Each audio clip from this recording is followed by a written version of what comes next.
guys, welcome back to my channel. Today we are on week 3 of our 12-week how to start and grow my business for Self-Reliance. And it is going to be a fun week. We're going to be talking about money and pricing our product and services and things of that nature. So if that's something you're interested in, then stay tuned.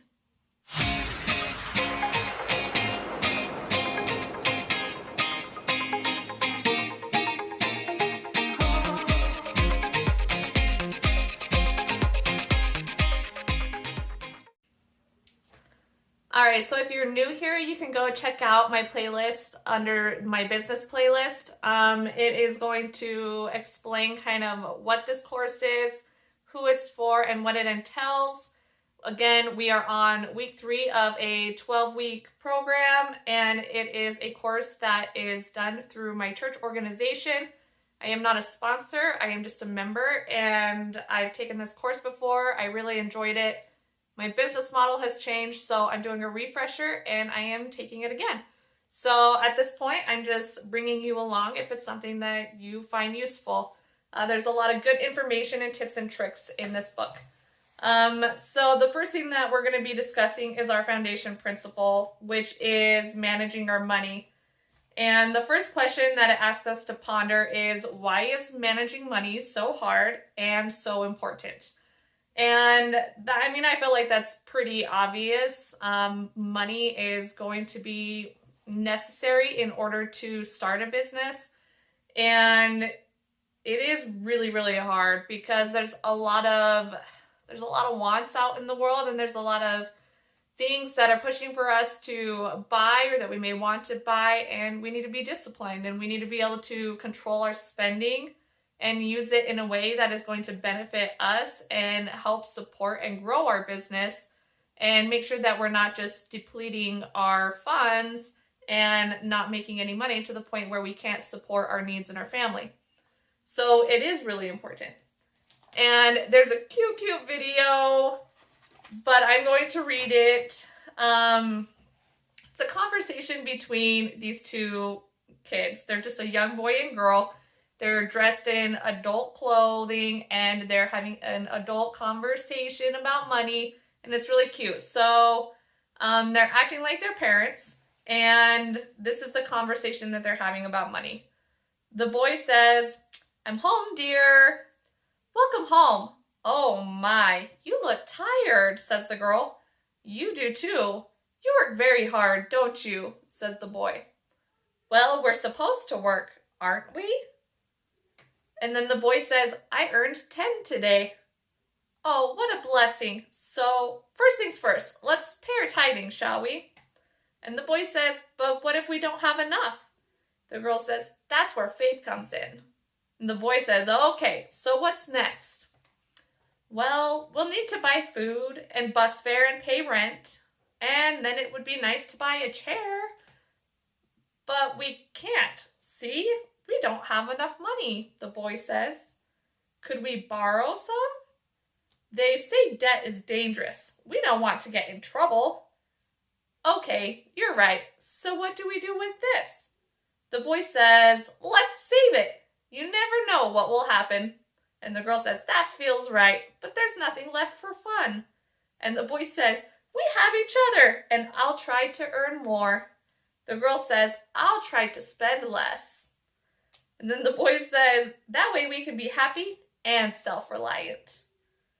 "Right, that wasn't so difficult. Why do grown-ups make it look so hard?" And the boy says, "Oh, you know, that's just how grown-ups are." What a super cute little reenactment or conversation from kids. But I like the principles that they applied in there as far as, paying tithing and then saving and setting aside money for a rainy day. I think those are really important qualities when it comes to managing money and managing your business. So why should we keep track of and save our money? When it comes to business, there is profit and there is expenses, and it's important to know where our money is going and what money we're bringing in order to know whether our business is going to be successful. And then in Doctrine and Covenants 104:78, it says, "And again, verily I say unto you concerning your debts, behold, it is my will that you shall pay all your debts." I personally don't think it's a great idea to have debts. Maybe there are those who will claim that there are healthy debts. And I do think that we can use debt to our advantage, but I think a lot depends solely on how do I say it? How responsible we are with our money. That's not really the word I'm looking for, but for some people, I guess it's just easier to save money, to handle debt in a way that it could be beneficial to them. But for others, it's just too hard. It's too hard. It's too tempting to spend and buy things that I think it's a good idea to be able to have as little debt as possible. That's just, my personal opinion. I know there's a lot of different opinions on that. So we are going to be reading the Self-Reliant Approach to Managing Money. All right, we have got 4 different categories. We have our first category, which is our income, and that's working hard and smart to receive money. The second step is paying the Lord first, and that is our tithes and our offerings. If you're not religious, then that's something that you don't need to worry about. I personally have felt that I have received a lot of blessings because we do pay our tithing. But again, that's a personal choice. So first step, work hard, smart to receive money for income. Pay the Lord first is our second step. Third, we pay ourselves second. That means we have and develop a savings. And then 4, the last step is spend less than we earn and avoid debt under our current living expenses. That is honestly the key to everything, is to be able to live within your means. This is a quote that is titled, "All is Safely Gathered in Family Finances." And it says, "Pay tithes and offerings, avoid debt, use a budget, determine how to reduce what you spend for non-essentials, and discipline yourself to live within your budget plan." And then I feel like after this course, I am interested in taking the other course that is through my church organization that covers budgeting. It's something that I haven't taken before. I feel like we're pretty decent at budgeting, but it's always a good idea to kind of take that extra step and evaluate where you're spending your money and what you're saving. So there is an activity, and if you need to pause on these questions so that you can evaluate each question and then go ahead and do that. It is a chart that is giving us a whole bunch of categories, and the title is, "How do I feel about my personal spending?" We got our categories, which I'm going to list, and you need to rate yourself. You either rate yourself at, "I spend too little" on that category, "I feel good about my spending about that category," or "I spend too much" on that category. So I'm going to go ahead and I'm going to list these categories, and you can go ahead and rate yourself on where you think you stand with each category. The first one is clothing. So do you spend too little on clothing? Do you feel good about your spending, or do you spend too much on clothing? And then I'm going to continue to read the next ones. Eating out at restaurants. The next one would be groceries, snacks and beverages, entertainment, housing, utilities, clothing, that one I already said, household items, transportation, insurance, phone, debt payments, tithing and other offerings, charitable donations, and then anything else that you feel like you spend on a consistent basis. You could go ahead and evaluate yourselves. I added investments on there. So go ahead and fill that out, and then you can go back and you can evaluate where you at and where you might be able to make changes to help manage your money better. And then we've got a quote from Elder Robert D. Hales, and this is what it says. It says, "There seems to be a sense of entitlement in today's culture." What? No way. When we become burdened with excessive debt, we have placed ourselves in self-imposed servitude, spending all of our time, all of our energy, and all of our means in the repayment of debts. It is essential that we develop a spending and savings plan, a budget, and distinguish between wants and needs. I will tell you that I do not want to be the one that is spending all my time and all my efforts trying to repay debts on things that aren't necessary or whatnot. I find that if we can be wise with our spending, then truly distinguish between our wants and our needs, that we will probably be a lot happier when we are living within our means and not having the stress of being in debt and feeling that we have to pay those debts. So these are some of the commitments that I'm going to challenge you to go ahead and keep for the following week. Keep track of what you earn and spend each day. At the end of the week, add up the numbers and record the total amounts on a personal income and expense record. If you downloaded the PDF version of this pamphlet, there is a worksheet for that, and it's on page 47. And then go ahead and share what you learned today about managing money with friends or family or your accountability partner. Okay, so that pretty much covers our foundation principles. So now we are going to move on to the business principle, which is ensuring that I have a profitable business. And I am going to again start with this dialogue between 3 different people. Again, I'm only one person, so this is kind of difficult to do. So hopefully you will be able to understand and make sense of this conversation. And it is going under the concept of, would I want this business? So the 3 people are going to be Sage, Omar, and Anna.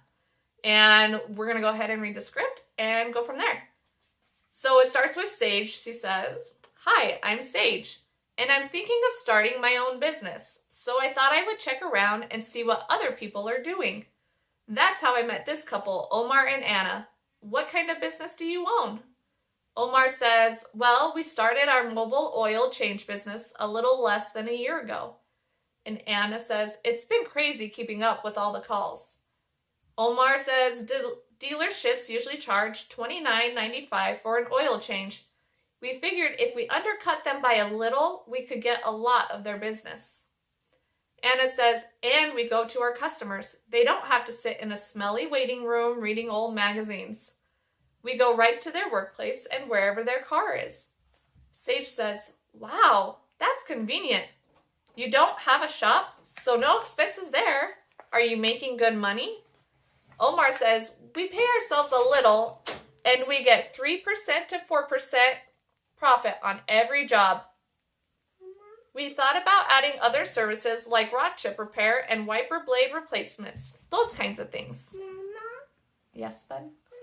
Sorry, I got interrupted by my little toddler. Okay, so Omar said we pay ourselves a little and we get 3 to 4% profit on every job.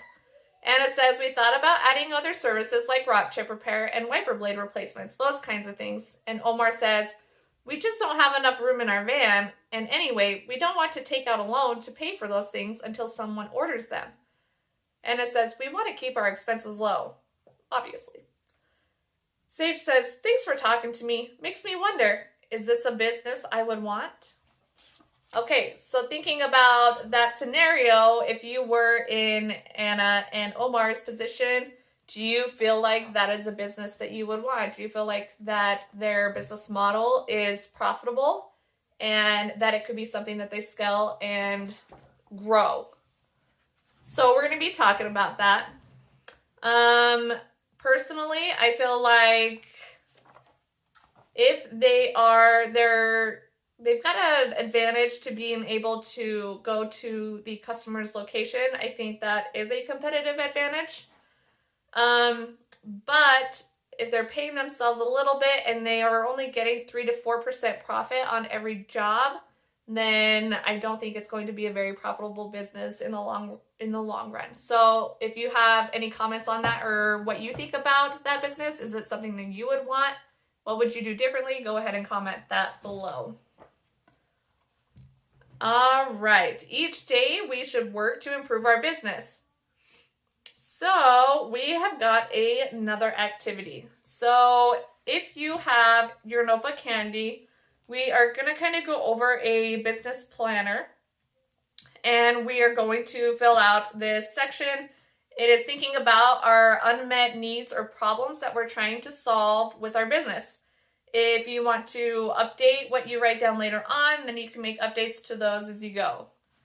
So make sure you use a pencil, because I feel like as we go through this course, you will be making different adjustments to your business model, and this will change, or just write down a new business plan, I guess. So we have some different sections, and the first is writing down some of your passions. So for me, my passions are design, woodworking. I like handmade products, things of that nature. You might write down under that your skills. I'm a woodworker. I know how to use the tools, and I feel like I have a natural eye for design, which is always beneficial. And then on another column, you'll want to write customer need or problem that I will solve. And as I discussed in my last video, I feel like the problem for my customers is that they don't have the knowledge or the access to woodworking equipment or the handcrafted equipment. So, and they don't have the means or the storage or place to store different equipment. So that is something that I do have and that I can provide for my customers. So after that column, you're going to want to write evidence that my service or product is different or better than somebody else's. So that would be your competitive advantage. And in our last video, we talked about competitive advantage. So make sure if you haven't seen that, you go ahead and check that out. My competitive advantage is that I do have a workshop full of tools, and I have the skills and knowledge to be able to offer those skills to others. All right, this next section is another conversation between two people, and it's going to be knowing our resources and managing our costs. The two people are Vivek. I'm not sure if that's how you say it. That's how I'm going to say it. Vivek and Antonio. And this one's a little long. Let's see what they have to say about managing costs. So Vivek starts saying, so I'm sitting here with Antonio. Antonio says, hi. Vivek says, Antonio is planning to start a business. And he says, repairing shoes. There isn't a shoe repair business in our neighborhood. So I spent the summer working in another town learning the trade. Vivek says, wow, that's great. And it looks like you have a list of all the materials you'll need. Yes, lots of stuff. Okay, why don't you read me the list? Antonio says, a storefront, a nice workbench and chair, 3 gallons of glue, leather, rubber soles, a respirator, a new sewing machine, signs, and a delivery van. Vivek says, that's a long list. He says, well, it's all the stuff I need. And Vivek says, what do you think it will cost? I'm not sure, but probably around $20,000. Okay, I think it will help if we break up your costs into 2 categories, variable cost and fixed costs. Antonio says, why? What's the difference? Vivek says, well, any materials you use to repair a shoe are variable costs. So glue, soles, and leather. That's right. These costs are variable because the volume of work you do will change month by month. If you repair a lot of shoes, you will spend more money on glue, soles, and leather. If you don't have as much work, you'll spend less money on glue, soles, and leather. And there's another variable cost that most people don't think about. your time. You need to keep in mind how long it takes to repair each pair of shoes. Okay, and what are the fixed costs? Fixed costs are costs that don't change. You have to pay for them no matter how many or how few shoes you repair. Antonio says, so the workbench, the signs, the delivery van, I pay for those no matter what. It would be smart for me to make my fixed costs as low as possible. Exactly. You want to avoid costly long-term commitments. Every fixed cost comes out of your pocket every month no matter what. Now, how much will you be charging to repair a pair of shoes? Antonio says $60. That seems like it would give me a pretty good profit. Well, we have to figure in the costs of the soles, the leather, the glue, and your time. And he says all the variable costs. Right. And then you have to add in the fixed costs. Want to look at your list again? I have a feeling I'm going to want to cut it down some. Vivek says, let's say you take care of all the fixed costs on your list, and it comes out to about $18,000. You would need to repair at least 300 pairs of shoes just to cover your fixed costs. That doesn't even cover your variable costs, leather and glue, plus your own time on the job. Antonio says, 300 pairs just to pay for my fixed costs? Vivek says, actually, no. You still have some other fixed costs you haven't even addressed, like paying for gas and repairs on your van, monthly rent and utilities. Antonio says, that adds up fast. Wouldn't it be smarter for me to build my business just on variable costs? As much as possible, yes. Let's look at your list again. Suppose you make your garage your workspace. That gets rid of your rent. And instead of buying a van, let's use your car to pick up material and transport stuff. Wow, look how much I'm saving. But will customers come to me if I don't have a storefront? Vivek says, that's up to you. To start, you might have to reach out to them by getting creative with your marketing. You have to give your business a chance to succeed, and if you're buried under expenses, you'll fail for sure. But the shoe repair shop I worked at over the summer had all this equipment and a storefront. Vivek said, how long did it take him to get there? Oh, I have no idea. My guess is he started small and made sure he made money from the beginning. Then as his business grew, he took a percentage of the profit to buy new machinery and a storefront.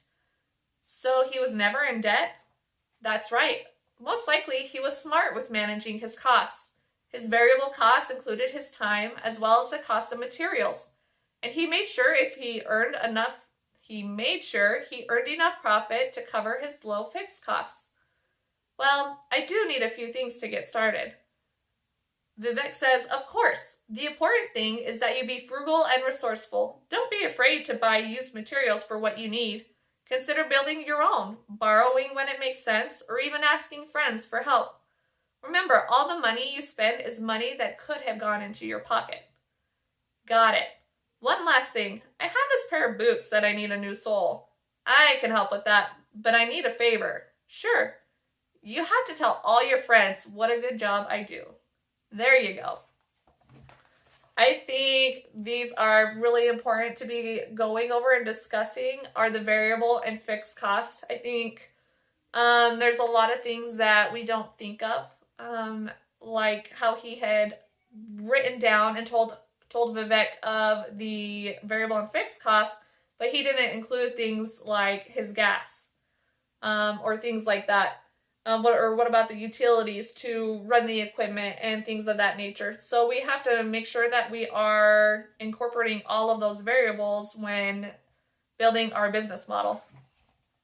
So let's talk a little bit about that. Let's talk about our variable costs. The cost of some resources will vary according to how much a business produces and sells. These resources are often called the cost of goods sold. They are also called variable cost, which is the term we will use in this group. Some common examples of variable costs include the labor required to sell or produce the service or product, the materials required for the service or product, and shipping. Definitely you want to factor in your time and how much labor you are putting into your product. That is just as important as the materials it is going to have to create your service or project. And then we have our fixed costs. The cost of some resources will stay steady regardless of how much a business produces and sells, and those are the fixed costs. Some common examples of fixed costs include rent, loan payments, salaries, utilities, and insurance. Business owners should be thoughtful and cautious in taking on new fixed costs. Taxes are an additional cost imposed by government or other agencies. As a business owner, you need to research and understand your tax obligations and account for them when considering the profitability of your business opportunity. So now we are going to move on to the next part, which is another activity. Okay, so now we're going to take our personal business plans and models, and we are going to fill in the blanks for these particular costs. First, we are going to be reviewing our variable costs. So go ahead and in your notebook, write down the materials that your business might be using. And then once you've listed all of the materials that needs, then you can also list the wages for that particular business idea. This would include for yourself as well as for people who provide the service or product for the business. Your employees or others that may be included in that. And then the third variable cost could be shipping if that is something that you will be offering. And then under our variable costs, we are going to have our fixed costs, and these are just some examples of fixed costs that you might want to include in your notebook.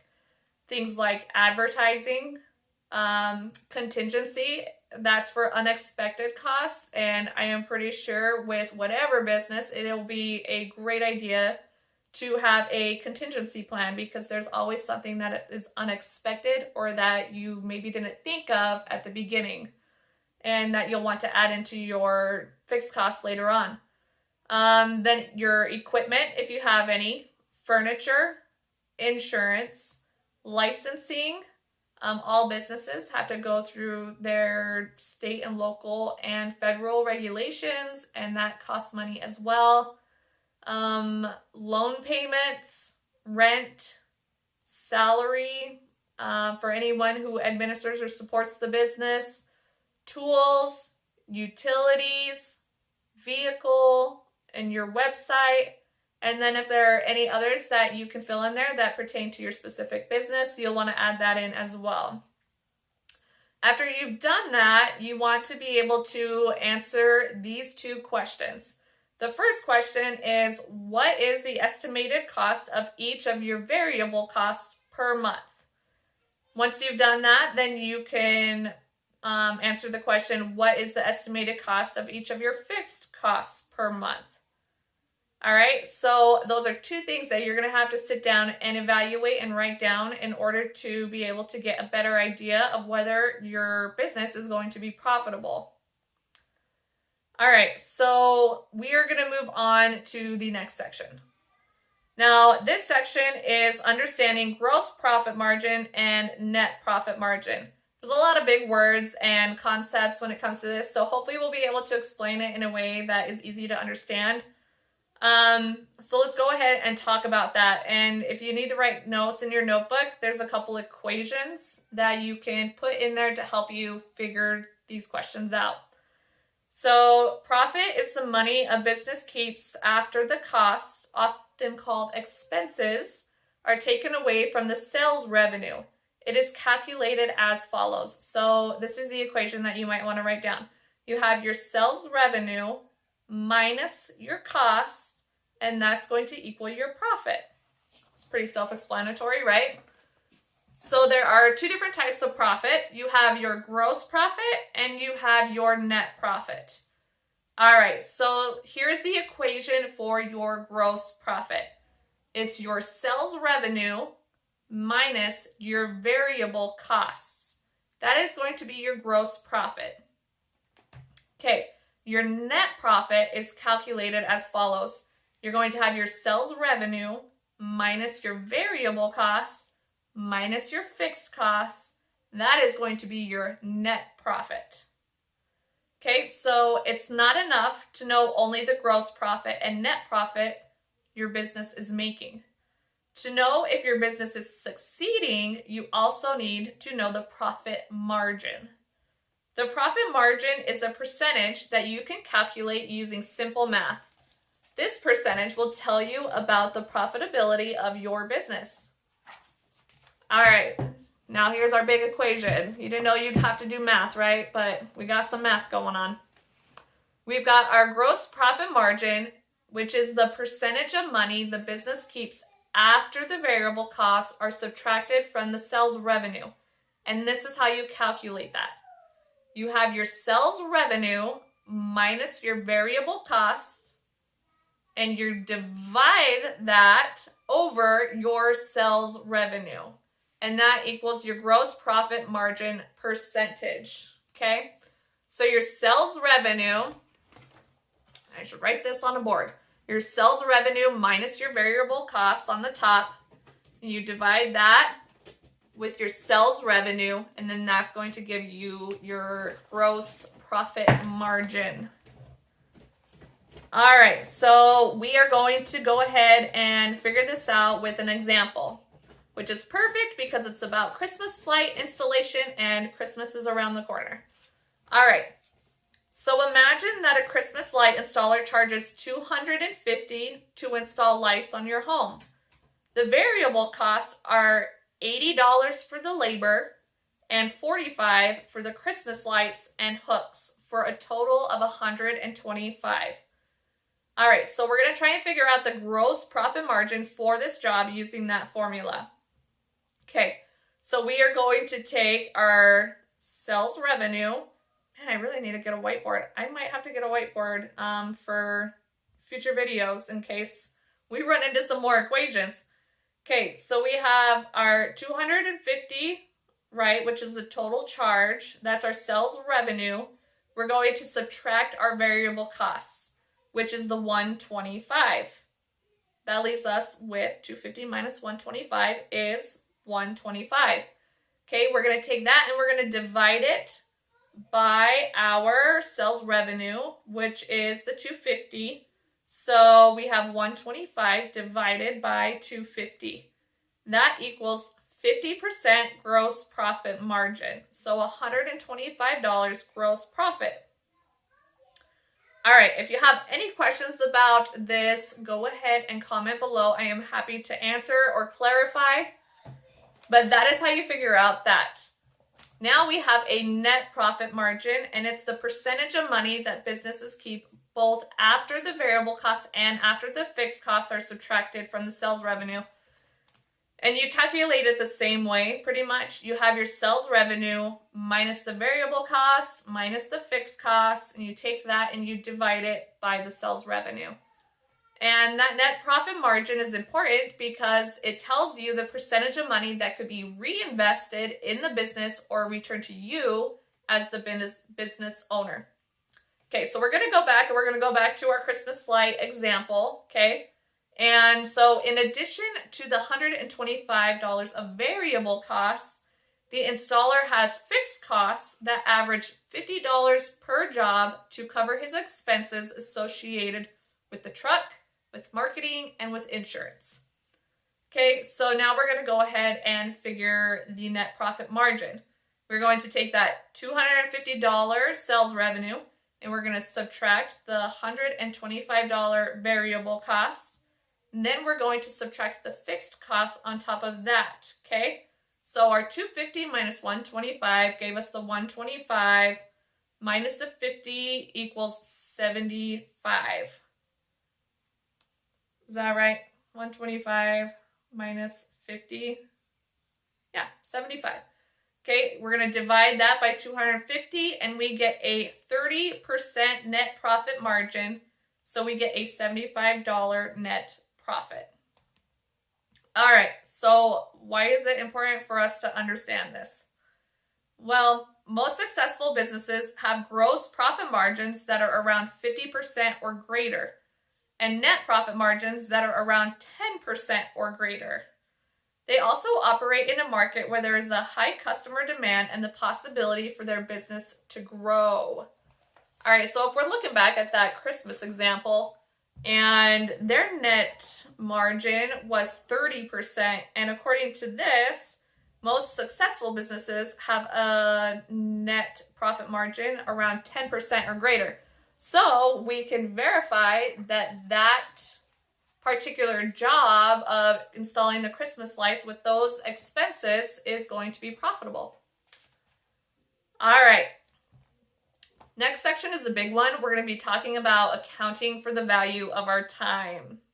All right, so I personally feel like this is a super important principle to talk about, accounting for the value of our time, because so many of us just do not do this. And we have to remember who we want our customers to be. We want our customers to be those who are going to value our time. And oftentimes we devalue our time in order to get the sell, and in the end, that is not helping our business be successful.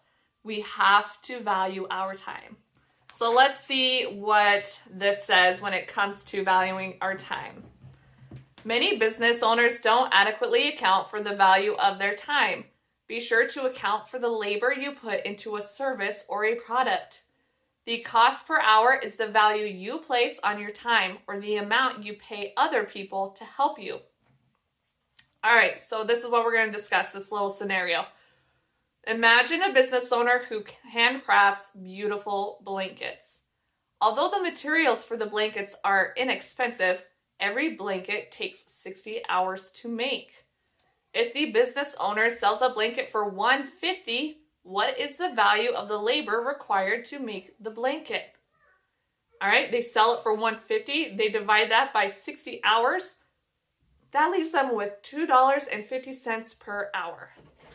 Is this the best use of time for the business owner given other opportunities that might exist? Okay, now if you are not needing the extra income, if you are wanting to handcraft beautiful blankets at $2.50 per hour, you absolutely can do that. That is when you would consider something to be more of a hobby. It's just something that you enjoy, and if you find that that is satisfying enough to you, then that is absolutely okay. But from a business perspective, this is not going to be the best use of your time, and it is not going to make a profitable business. All right, so pricing our service or product. Your price must cover the costs you incur and the profits you seek, but is not dictated by them. You can set your price based on what you think customers will pay for your service or product. The price you charge, however, is typically influenced by competitors and the quality of your service or product. You should work to increase the quality or perceived uniqueness of your service or product. This will potentially allow you to charge a higher price than your competitors. If the price that customers are willing to pay would not make your business sufficiently profitable, you should consider ways you can lower your costs. Some of these ways include purchasing in bulk at a reduced rate or using multiple suppliers to gain better prices.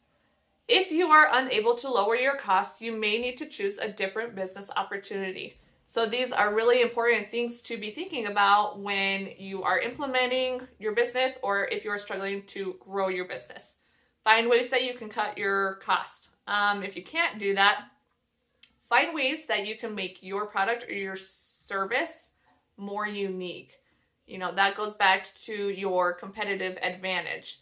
There are lots of products out there, and you can find that the name brands are charging a significantly higher amount than the same product from a non-name brand. And that is because of branding, or that is because they have developed a specific uniqueness to their product, or the quality, their service is just far better than those of their competitors. So those are the things that you should be thinking about. And that just because somebody else is selling it cheaper than you doesn't mean that your product isn't worth more. There is a wide range of prices for the same product, and it is how you execute, right?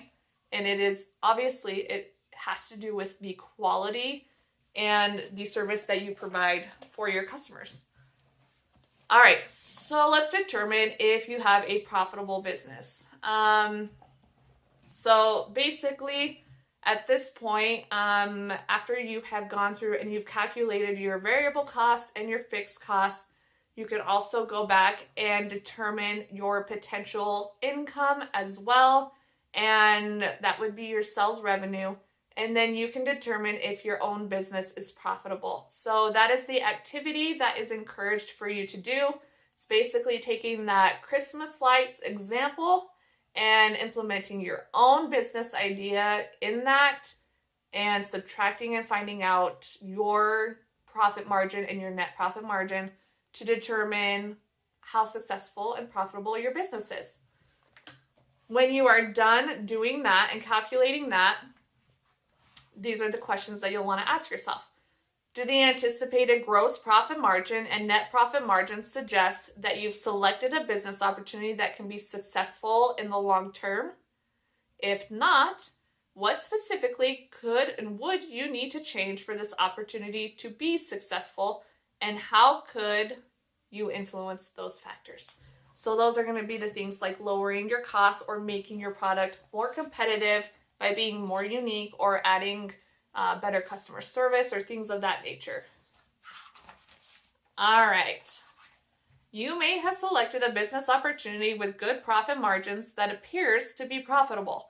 However, if you selected a business opportunity that wouldn't be profitable or wouldn't provide enough profit to be worth the value of your time, then be willing to consider other opportunities. Additionally, does this business opportunity allow you to be self-reliant? Does it provide for you and your family and allow you to serve others?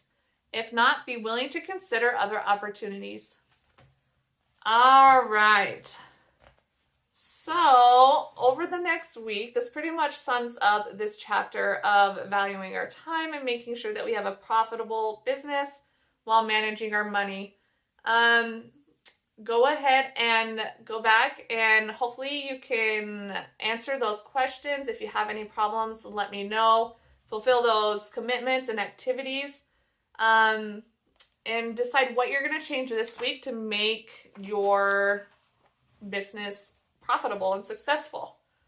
One of the commitments that I have for you is going to be talking with customers. Talk with customers so that they can help you gain ideas about how to improve your service or product and price it appropriately.